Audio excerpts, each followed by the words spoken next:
So how does one describe love for another person? Well, if you are a Scotsman, you might say love is an outward inexpressibility of an inward of all overishness. And if you might have asked the poet Carl Sandburg, he would have told you that the first sign of love comes in a personal sweat. And a teenager might call a love an itching in your heart that you just can't scratch. A bride-to-be might likely say that love is a feeling that you feel when you feel a feeling you've never felt before. And Dr. Seuss once said that you know you're in love when you can't fall asleep because reality is finally better than your dreams. Well, we could go on passing the microphone around and allowing musicians and singers and each of you and politicians and teachers and pastors and housewives to have their say, but there is just not enough time. So today, let's just turn to the scriptures and to Jesus Christ and to hear Jesus' definition of love for another person. This morning, we find love's definition of neighborly love in the parable of the Good Samaritan. And Christ's definition does not come in a song or a feeling or abstracts or in theological sayings or poetry. It comes from a concrete story. It comes in a practical application of human concern. What is love for one's neighbor? We ask Jesus. And his reply, it's in your hands. Look at your hands. There is where love can be known. When we examine Jesus' parable of the Good Samaritan, we quickly note that the story is something of a meditation on hands. First, Jesus tells us about hands that are clenched in fists. Now, hands can do a lot in a clench. They can grip a hammer, a pair of brass knuckles, or a switchblade. They can squeeze the trigger of a pistol. They can strike as a fist, or they can choke someone. Hands can take and take and take and take some more. They can forge checks. They can steal money and destroy property. Obviously, these are the sort of hands that the robbers had in Jesus' parable. The text says, a man was going down from Jerusalem to Jericho, and he encountered thieves who stripped him and beat him and departed, leaving him half dead. Well, certainly we have the hands of thieves in our world today with us, don't we? Their motto is, what's yours is mine, and I'm going to take it. Shoplifters and burglars and rapists and murderers, the world is full of them. But before we pat ourselves on the back saying, I praise you, God, that I'm not like those thieves, let's just examine our own hands just a little bit more closely. Our hands can be clenched in fists in many ways.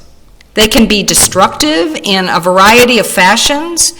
Hands can rob and injure both in what they do and what they don't do. A school teacher who doesn't adequately prepare her lesson is robbing her pupils. An attorney who flips through his law books, finds a loophole, and then uses his hands to argue his case enthusiastically in court and can rob society of justice. A workman who is lazy and takes shortcuts is a payroll thief. You know, parents can be thieves when they don't take time to be with their children. A gossip is a thief who steals reputation.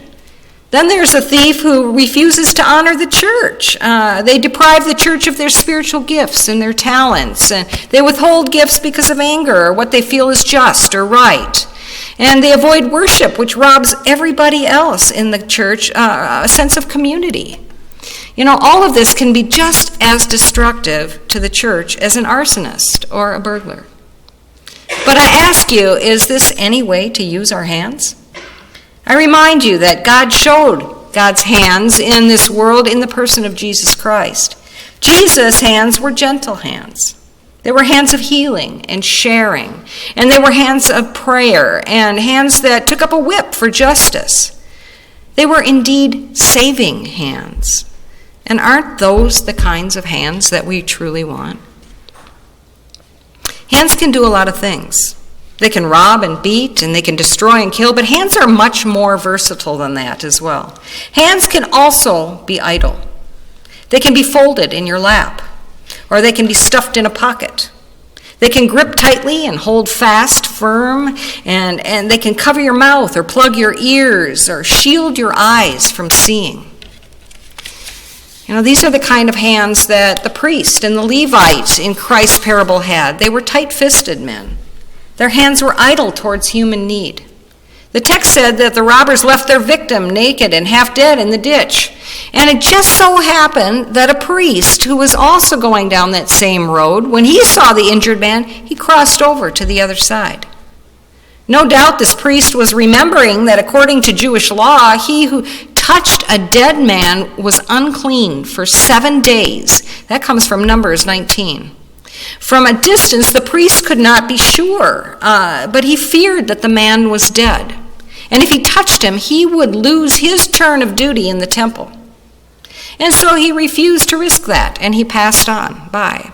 And to him, religious ceremony was more important than charity. His career was more important than meeting human need. If the robber's hands were clenched, then the priest's hands were tight-fisted. If the thief's motto was, "What's yours is mine, and I'm going to take it," the priest's motto was then, "What's mine is mine, and I'm going to keep it." Young people need to guard against this attitude. I'm thinking of that young 7th grader in junior high school, perhaps, and they try so hard to be included, and they're so lonely. And do you ever sit with them at the lunch table? Did you ever offer friendship to them? And did you ever face criticism or mockery or notice that they did? And you too? Did you fold your hands by putting popularity in front of human need? A church group asked a minister in Seattle, Washington, to give them a tour of the inner city. "Show us the needs," they asked. So the pastor spent 3 hours on and off a bus with this church group. And she showed them a slum dwelling with its rats and its leaky plumbing, and she showed them firsthand how this vicious cycle of superstition and injustice and oppression and crime and hopelessness, how it operated.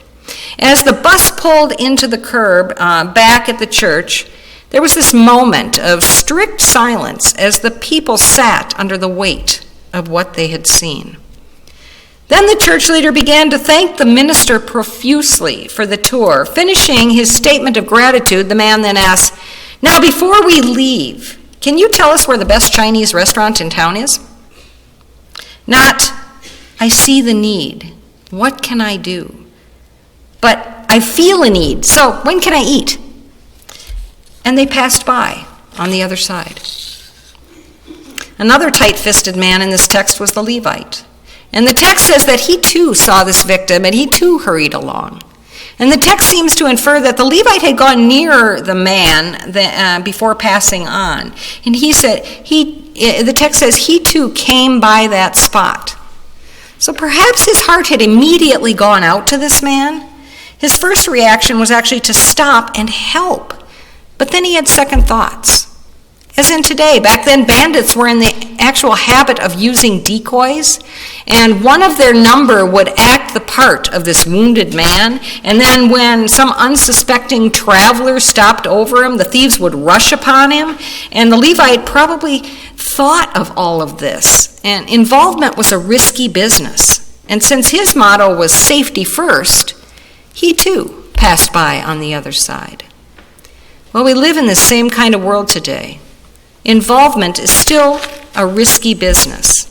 Helping hands can still get you into trouble, and you can still be taken advantage of. And many people have simply stuffed their hands in their pockets and said, "Safety first, what's mine is mine, and I'm going to keep it." In Beckett's play, Waiting for Godot, it characterizes modern society. In it, Vladimir nervously asks, "Well, what do we do?" His friend Estragon places his hands on his head and he mumbles, "Don't let's do anything. It's safer." And so we too fold our hands and pass by on the opposite side because it's safer. Perhaps you've heard about the lady's car that stalled in the highway. She got out and she raised her hood and she tied a handkerchief to the mirror and she waited for help. And 2 hours passed by in this hot, blistering summer afternoon, and hundreds of automobiles zoomed past her. I mean, you could imagine her relief when a Cadillac full of women pulled up beside her and the electric window lowered down, and she felt this gush of cool air just whoosh out of the car. But instead of offering help, the lady inside inquired of her, "Pardon me, we hate to bother you, but could you tell us where you got that cute little outfit that you're wearing?" And so we go through life concerned with our own needs and our own wants, while blind to the needs of others. Jesus said neighborly love is in your hands. It's defined in your hands. And hands can do so much. They can gouge and rob and kill, and they can be idle and build a fence to hide an ugly view or stop one's ears from hearing. But thank goodness that their story doesn't stop here. Hands can also give. They can soothe and lift and offer ministry in 1,000 ways. They can give gifts and carry burdens and create and share. And in the text, Jesus tells us about the hands of the Samaritan. He calls good. The text says that after the robbers, after the priest and the Levite, after their hands, a Samaritan came to where the victim was. And when he saw him, he was moved with compassion. And he went to him and he bound up his wounds, pouring oil and wine on him. And then he set him on his own donkey, and he brought him to an inn, and he took care of him. Now, some interesting things need to be brought out concerning the Samaritan's behavior. The road from Jerusalem to Jericho is the scene of this parable. It was then, and it is still today, a notoriously dangerous road. And Jerusalem is actually 2,300 feet above sea level. And Jericho, which stood near the Dead Sea, is 1,300 feet below sea level. And so then the 21-mile stretch of road that joins Jericho to Jerusalem drops nearly 3,600 feet. And it's a road of narrow, rocky valleys and sudden turns and twists. And naturally, it was a perfect hideout for bandits. In the 5th century, Jerome called it the Red or Bloody Way. In the 19th century, it was still necessary to pay safety money for local sheiks, to local sheiks before one could travel on this road. And in Jesus' time, people seldom traveled on this road alone. They moved in convoys because there was safety in numbers. Yet the way Jesus told this parable leads one to believe that this traveler has attempted to go it alone. He must have been foolhardy or reckless, and he ended up victimized and suffering in the ditch. He had no one to blame but himself, and still the Samaritan had compassion on him. Still, he helped him. So is Jesus saying that we even have to help foolish people? Also, notice who it was who helped whom in this parable. A Samaritan was helping a man who was probably Jewish. You would recall that Jews had no dealings with Samaritans. They were the social outcasts. So here we find a man who has borne the brunt of a lifelong prejudice, most likely helping a member of society that has oppressed him his entire life. Then there's this fact that the Good Samaritan met the victim's needs. He didn't just pray for the man and walk away, nor did he give him advice. The hospital is down the road to the left. Ask anyone, they'll tell you. He took time and muscle and his donkey while he himself walked, and money, and he got the victim to the inn, and there he saw to it that the victim was nursed back to health. You'll probably also note that the Samaritan only met the man's needs. His sole purpose was to get the man on his feet so that he could stand on his own. Jesus is telling us that we are not responsible for a drunken man's beverage or a bum's cigarettes. If you are a good Samaritan, you must meet a person's needs. You don't meet, nor do you judge their wants or their sins. Also of interest is the fact that we are not told the Good Samaritan's name. He remains anonymous to everybody. And this is in keeping with Christ's teaching on giving in Matthew 6:3. Don't let your left hand know what your right hand is doing. This parable is teaching that we are not to give for show, for the praise of others, but quietly and out of compassion. Yes, we've seen the hands of the Samaritan. They're open hands, giving and ministering hands. His motto was, "What's mine is yours, and we'll share it." So what about your hands? Are your hands clenched? Are they selfish and tight-fisted? Are they open hands? There is so much need in this world today. Hurting hands have done their worst, and idle hands have refused to do their work. There is a victim beside every single road you may care to travel. Prison and divorce and poverty, oppression, ignorance, illness, joblessness. And as this world's population increases, the number of victims grows. There are now more beaten, stripped, and half-dead people beside life's roads than one can possibly count or carry. The television shows us, the radio blurts it out, the newspapers still tell us the details, magazines pictorialize it. Cervantes, the author of Don Quixote, said, "Many times I too up my pen to write, and many times I put it down, because I don't know what to say."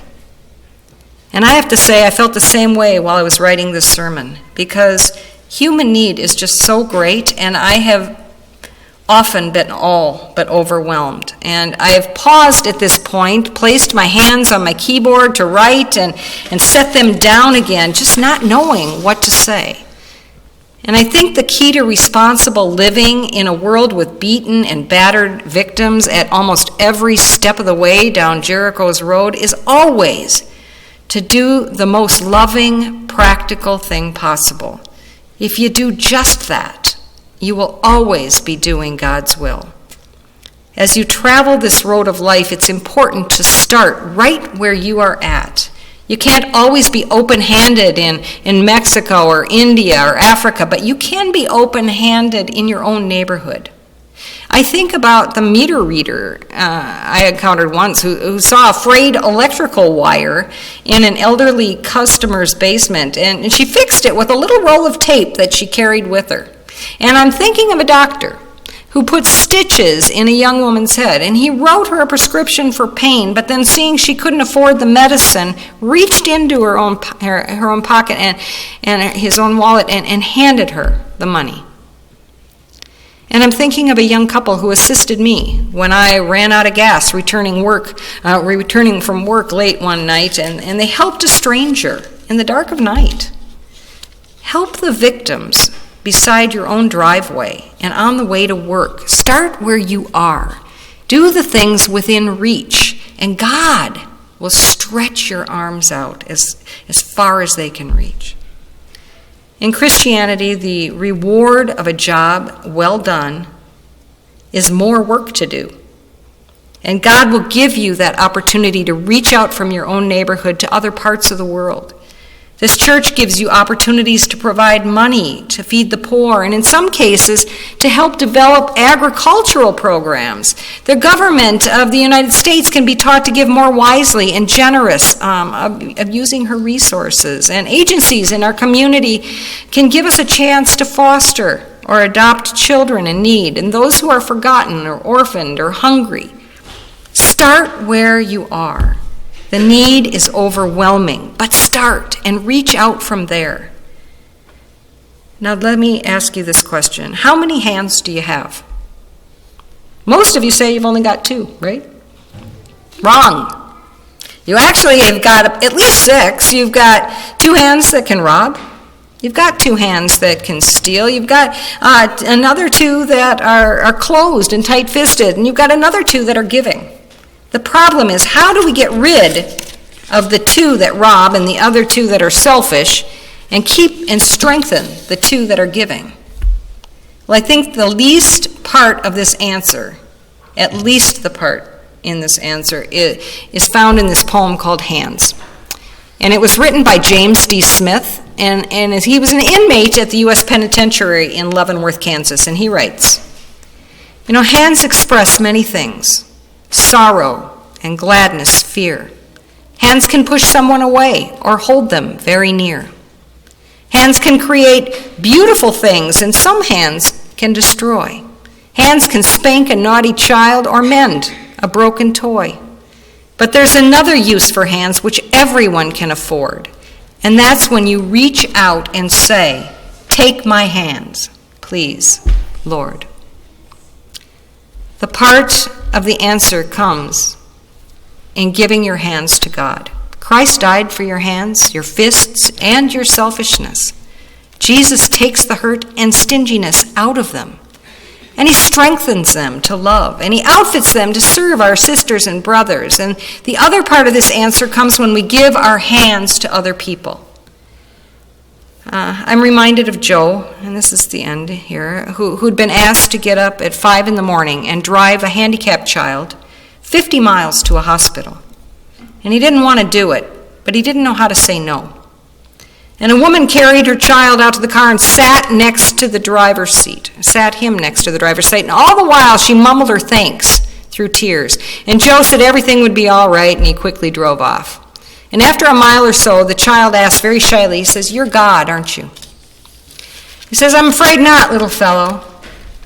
He says, "I thought you were God," said the child, "because I heard my mommy praying next to my bed, asking God to help me get to the hospital so I could get well and play with the other kids. Do you work for God?" He says, "Sometimes, I guess," Joe answered, "but not regularly. But I think I'm going to work for God a lot more from now on." And Jesus said, "Which of these 3 do you think was the neighbor to the man who encountered thieves?"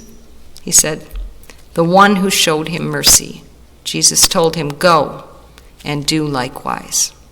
Amen.